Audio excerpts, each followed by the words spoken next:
Si je devais repartir de zéro sur Amazon en 2025 avec aucune compétence, aucun contact et un budget limité, est-ce que je réussirais encore à générer 10 000 € de chiffre d'affaires par mois malgré la concurrence actuelle? À l'heure où je tourne cette vidéo, ça fait plus de 6 ans que j'ai démarré sur Amazon et aujourd'hui mon business génère plus de 3 millions d'euros par an. Et après avoir lancé une vingtaine de produits sur la plateforme et accompagné des centaines d'entrepreneurs à lancer leur propre business Amazon FBA, j'ai une bonne idée de ce qui fonctionne et surtout de ce qui fait que 95% des débutants échouent ou abandonnent dans les 6 premiers mois. Dans cette vidéo, je vous dévoile ma stratégie étape par étape, celle que j'appliquerai si je repartais de zéro aujourd'hui avec les mêmes contraintes que vous. Et tout au long de la vidéo, je partagerai des ressources concrètes pour vous aider à appliquer ce plan dans votre business et éviter les erreurs les plus courantes. Je vous parlerai aussi d'une nouvelle méthode de lancement de produit qui a le potentiel de changer complètement la donne en 2025. Mais avant de plonger plus en détail dans ma stratégie, voici les règles du jeu. L'objectif, c'est de générer 10 000 € de chiffre d'affaires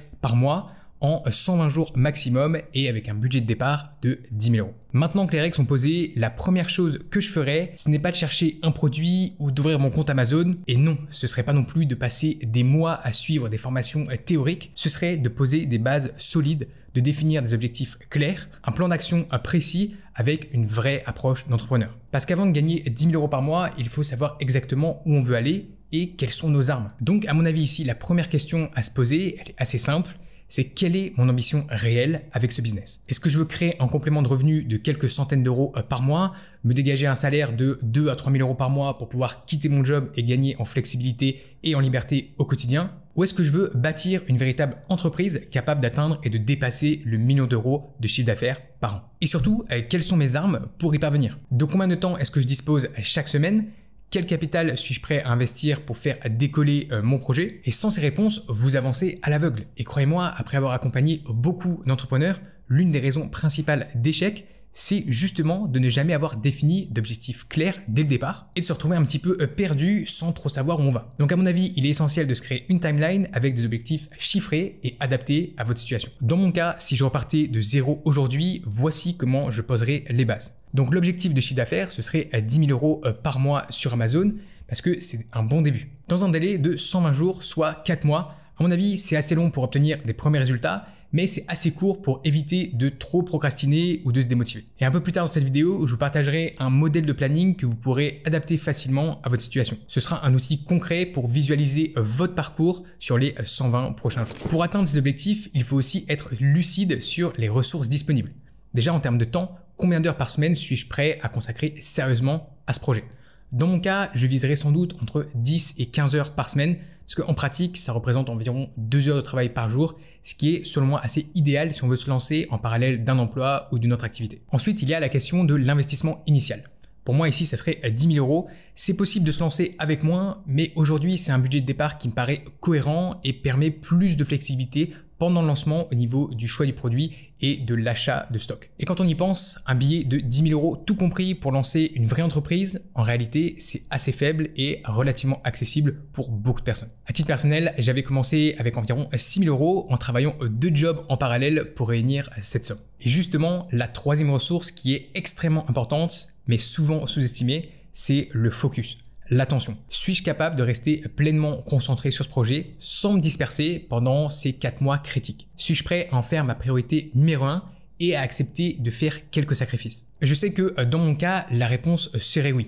Parce que quand je lançais mon premier business, j'ai dû renoncer à pas mal de choses. Des vacances entre amis, des sorties, des restaurants. Mais mon énergie et mon attention étaient engagées à 100% dans mon projet. Enfin, un dernier point et peut-être le plus important, c'est l'état d'esprit, le mindset que vous avez. Ça peut faire un peu grincer des dents quand on entend tout le monde parler de mindset, mais si vous voulez réussir en e-commerce, il faut adopter une vraie mentalité d'investisseur et d'entrepreneur. Et concrètement, cela veut dire qu'il faut que j'accepte que je ne ferai pas de résultats magiques en l'espace de quelques semaines, que je construis une entreprise solide, pas une simple méthode éphémère pour gagner un petit peu d'argent. Me rappeler que je crée une marque avec une vraie valeur sur le long terme et que chaque euro que j'investis, je dois le voir comme un investissement stratégique et non comme une dépense futile, douloureuse. Investir dans son projet, ça n'a rien à voir avec dépenser quelques milliers d'euros pour une semaine de vacances ou acheter un nouvel iPhone, ce qui est sympa mais globalement ne va pas changer votre vie. Beaucoup échouent parce qu'ils attendent des résultats rapides et explosifs alors qu'ils sont encore en train de poser les bases de leur business. La réalité, c'est que vous êtes en train de construire un projet sérieux.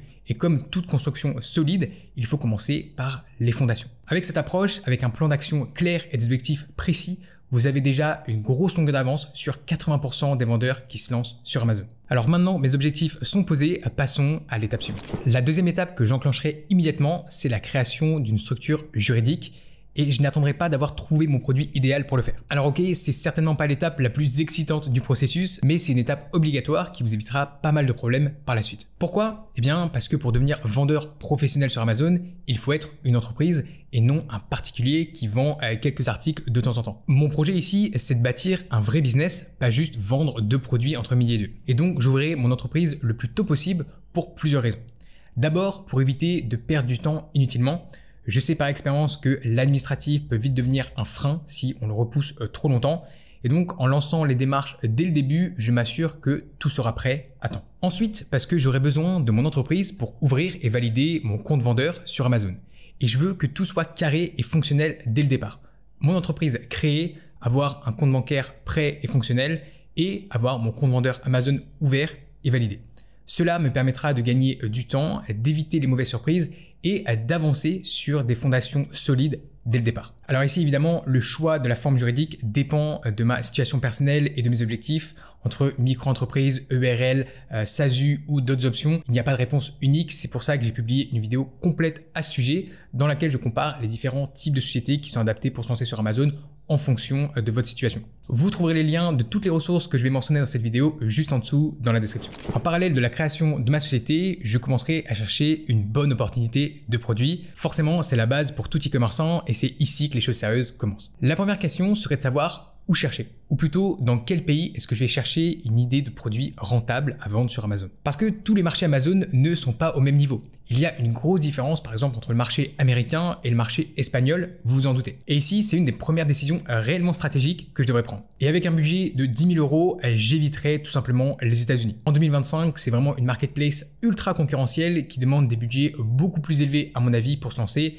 et une approche très agressive. À la place, je ciblerai une marketplace plus accessible comme la France, l'Allemagne, l'Italie ou éventuellement le Canada. Selon moi, ces marchés offrent un bien meilleur équilibre pour un premier lancement avec une demande largement suffisante, une concurrence plus modérée et des outils d'analyse fiables pour prendre des décisions basées sur des données concrètes. Ensuite, pour éviter de m'éparpiller, je suivrai un processus de recherche structuré, vraiment comme un entonnoir, étape par étape. La première étape, c'est ce que j'appelle le filtrage initial. Ici, le but, c'est d'établir une première liste d'idées de produits qui correspondent à mes critères de base. Un prix de vente compris entre 25 et 50 euros, un produit facile à transporter avec peu ou pas de saisonnalité et si possible un produit peu technique pour limiter les risques de retour ou les problèmes de qualité. L'objectif ici, c'est d'avoir une shortlist d'une quinzaine à peut-être une vingtaine de produits potentiels assez rapidement. La deuxième étape serait de faire une analyse plus approfondie. Donc pour chaque produit sur ma liste, j'effectuerai une étude de marché plus poussée en regardant le volume de demande réel pour chaque produit, les revenus générés par les concurrents dans la niche, mais aussi une analyse des avis clients des concurrents pour identifier les faiblesses potentielles à améliorer et finalement le niveau de concurrence global dans la niche. Mon but étant de trouver des marchés où il y a déjà de la demande, mais où les top vendeurs laissent encore des failles exploitables. J'en vois passer tous les jours et je sais qu'il en reste énormément. Tous les mois, il y a de nouvelles niches qui se créent. Il suffit d'utiliser la bonne méthode, les bons outils et de persévérer un petit peu, car souvent, les meilleures opportunités ne sont pas en première page sur Amazon. C'est pour ça que ça s'appelle la recherche de niche. Il faut aller dénicher une à une les opportunités. Troisième étape, c'est la validation du produit. Il s'agit ici de réaliser une réelle étude de rentabilité et une analyse complète du marché et de commencer à réfléchir à mon offre et au positionnement de ma marque. Pour faciliter mes recherches, l'accès à des données fiables est crucial. J'utilise personnellement Helium 10 depuis des années, j'en suis pleinement satisfait et si je recommençais aujourd'hui, j'hésiterais pas une seconde à investir dans un outil de qualité pour baser mes décisions sur des données concrètes et pas sur mon intuition. Finalement, pour éviter que cette phase de recherche produit ne s'éternise, je fixerai une limite de 3 à 4 semaines maximum pour cette étape. La recherche d'une idée produit, c'est souvent l'étape sur laquelle les débutants perdent beaucoup de temps. en essayant de trouver le produit parfait. Mais souvent, la réalité, c'est qu'on tourne en rond et on procrastine. Quand j'ai commencé, j'ai cherché la perle rare pendant de longues semaines. Et au final, je me suis lancé sur un des tout premiers produits que j'avais ajouté à ma liste initiale. Alors c'était peut-être une question de chance, mais dans tous les cas, sachez que passer plus de temps ne vous apportera pas forcément plus de résultats si forcément vous suivez la bonne méthode et que vous avancez efficacement.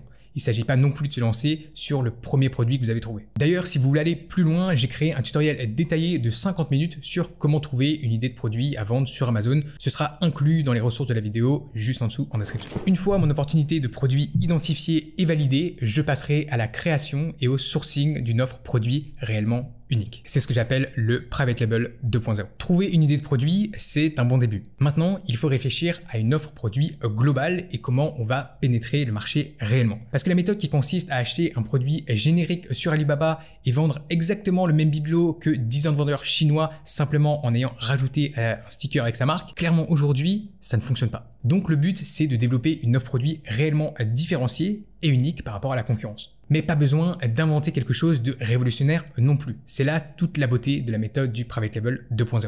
L'idée est dans le fond assez simple. On prend un produit et qui marche déjà et on l'améliore légèrement. Donc je ne chercherai pas à créer le prochain iPhone, mais à proposer une version supérieure d'un produit existant qui résout mieux les problèmes pour une catégorie de clients bien précise. Alors voilà les grandes lignes de la méthode. La première chose, ça va être d'étudier les produits des concurrents en profondeur, leurs forces, leurs faiblesses, pourquoi ça fonctionne, quel est leur branding. Ensuite, il faut analyser en détail les avis des clients, particulièrement les avis 2 et 3 étoiles qui révèlent certaines frustrations ou certaines limites du produit, là où peut se trouver une marge d'amélioration. Troisième chose à faire, c'est de définir mon avatar client. Pour qui exactement je crée ce produit et quels sont les besoins de cette catégorie de clients.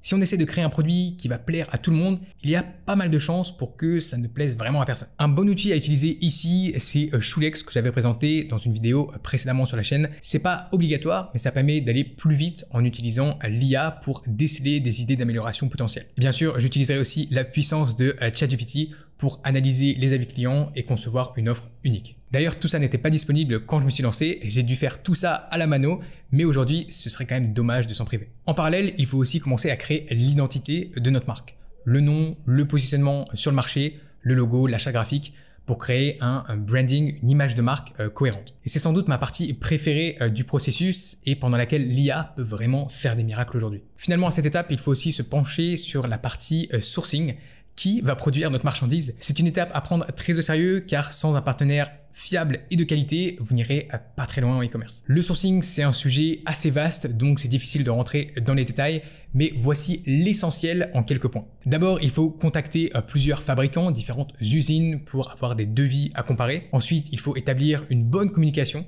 pendant la conception du produit, parce que vous allez concevoir votre produit avec votre fournisseur, avec votre usine. C'est à ce moment-là que vous discutez aussi des améliorations qui sont possibles, du prix, des termes de paiement. Puis finalement, il faut commander des échantillons pour tester la qualité et pour pouvoir comparer plusieurs fournisseurs. J'ai fait une vidéo dédiée sur mon processus complet de recherche de fournisseurs fiables sur Alibaba, la plus grosse plateforme B2B du monde. Vous la retrouvez dans les ressources de cette vidéo. Dernier point essentiel, je me fixerai une date limite stricte pour toutes ces premières étapes, histoire que ça ne prenne pas plus de temps que ça en devrait. Pour compléter toutes ces étapes, je me donnerai environ 2 mois. Normalement, si on est efficace et qu'on avance bien, c'est suffisant. Et pour l'avoir vécu plus d'une fois, je peux vous dire que c'est incroyablement facile de passer des mois à peaufiner son produit, à chercher la perfection dans les moindres détails ou attendre d'avoir la certitude absolue avant de se lancer. Pour éviter ce piège, j'appliquerai la règle du 80-20 de manière impitoyable, c'est-à-dire me concentrer sur les 20% d'amélioration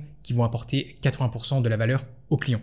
Le reste peut attendre la version 2 de mon produit. D'ailleurs, c'est encore quelque chose que je fais aujourd'hui dans mon business. Les premières versions des produits qu'on lance sont rarement les versions les plus abouties. Donc en tant que débutant, il faut aussi accepter que tout ne sera pas parfait du premier coup.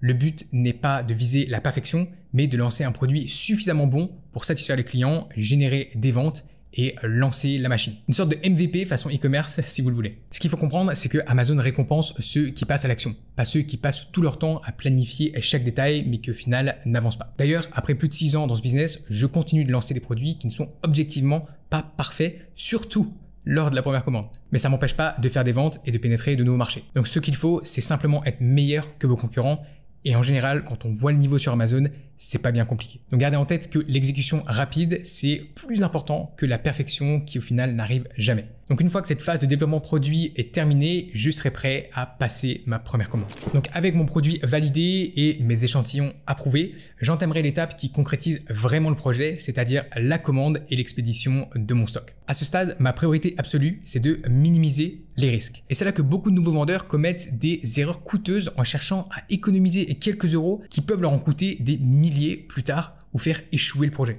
Donc une chose importante, c'est déjà de choisir le bon nombre d'unités à commander. Parce que si on en commande trop peu, on a un risque de rupture de stock sur Amazon qui va être précoce, qui va nous faire perdre un petit peu notre momentum dans l'algorithme. Mais si on en commande trop, eh bien déjà on immobilise trop de capital, on a des frais de stockage plus élevés et on a des risques d'invendus. Ma méthode pour déterminer le volume de la première commande, c'est de prendre le nombre de ventes par jour moyen que je vise et le multiplier par 30 pour un mois et ensuite par 3 pour avoir 3 mois de stock. Donc par exemple, si je vise 10 unités vendues par jour, cela me donne environ 900 unités pour la première commande. Avec un prix d'achat unitaire aux alentours de 7 euros, si je vise un prix de vente final d'environ, disons, 35 euros, cela reviendrait à une première commande de 6300 euros. Car forcément aussi, ça doit rentrer dans mon budget et laisser de la place pour les autres coûts liés au lancement. Évidemment, tout ça, ce sont des estimations grossières, c'est juste pour vous donner une idée. Quand vous le faites pour de vrai, forcément qu'on va un petit peu plus loin dans le détail pour savoir combien on commande et combien est-ce que ça va nous coûter. Ensuite, pour l'expédition de ma marchandise vers les entrepôts d'Amazon, c'est vraiment pas là qu'il faut essayer de faire des économies de quelques centimes par unité. Donc je ne prendrai aucun raccourci et c'est une étape où l'expertise fait vraiment toute la différence. Par exemple, je ne confierai pas cette mission directement à mon fournisseur, bien que la plupart le proposent,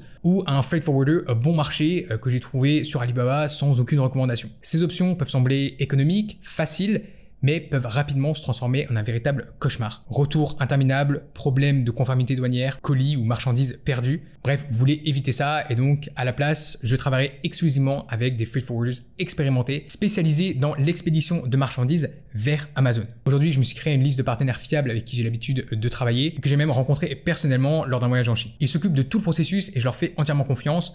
Ramassage de la marchandise à l'usine, préparation des documents douaniers, transport par bateau, train, camion, avion. Il s'occupe aussi du dédouanement et finalement de la livraison finale aux entrepôts d'Amazon. Pendant que ma commande est en cours de production et en transit, il faut compter environ 60 jours on va dire, je resterai pas les bras croisés. En réalité, c'est le moment idéal pour finaliser ma fiche produit, c'est-à-dire la page de mon produit sur Amazon et préparer ma stratégie de lancement. Et une fois mon stock arrivé dans les entrepôts d'Amazon, c'est le moment de passer aux choses sérieuses. La phase de lancement peut être intimidante parce que c'est quand même l'aboutissement de plusieurs mois de travail et le moment où votre produit va enfin être confronté au marché réel. Comme souvent avec ce business, ce que je conseille ici, c'est de suivre un plan structuré pour savoir où on va, ce qu'on fait et surtout pourquoi. À mon avis, c'est comme ça qu'on maximise nos chances de succès sur Amazon. C'est vraiment pas une phase où il faut essayer de réinventer la roue. Le lancement sur Amazon, c'est une science assez précise et ça demande l'utilisation des bons leviers dans le bon sens. L'objectif est au final assez simple. Générer une combinaison de preuves sociales, de visibilité et de conversion qui permettra au produit de grimper dans les résultats de recherche sur Amazon et de se placer dans l'algorithme. J'appliquerai donc à la lettre le processus de lancement qui fonctionne pour les vendeurs les plus performants en évitant complètement les petites astuces et les hacks qui sont risqués comme l'utilisation de groupes Facebook pour générer des fausses ventes ou des avis non vérifiés. Ces méthodes peuvent sembler tentantes au début, mais elles mettent en péril la santé à long terme de votre compte vendeur.